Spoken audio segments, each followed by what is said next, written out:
Imphal West District ke Lamsang Police Station na konba Kangchup ki mga suba Manipur Rifles na leiriba mafamda kuki kutlay paiba sing na drone Sijin-Naduna attack Tourakkhre. Tawdog asi ngarang numidang pung nipan rom tarakpa duwaida mga suba Manipur Rifles ke personal sing na duty tawringayda ikhang hauda na kuki kutlay paiba sing na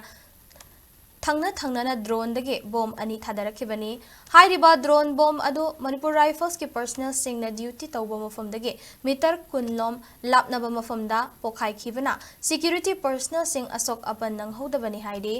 tawdok adu da haktheng na khanghauba khunja amana fungdorakpada Kangchup chingkhonga nakna leiba kuki ki khul leiriba Kangchup makhong amadi Kangchup polel amasung Kangchup toikhul hairiba kuki khul ahumasi manungdagi Kangchup polel hairiba mafam asidagi drone dagi bom adu thadarakibani haibagi thajaba fongdorakli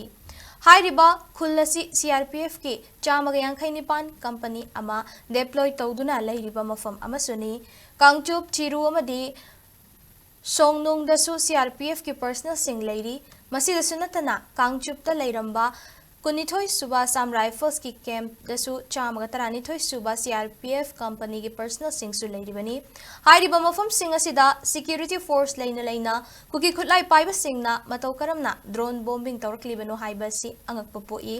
atamna na Manipur Rifles leiba mafamda bomb thadarakpasi mari leinaba singna yengshinbiyu haiki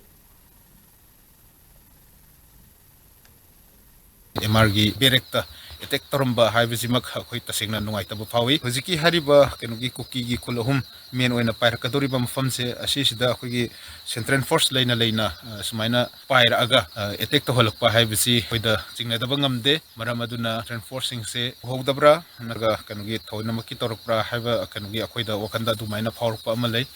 aso apan budi yahodre heragasu tattana sumaina thola agadi hena irangse khoina nemthare hena khalaga leija mafamse hena Tourakkhre hena tension lainanabagi fibam ama lakani aduna akoigi mari lainabasingna sugumba thawdokse makhatana amu hana thohan bidanaba jasing gi maikaidagi media gi thongda appeal tawjari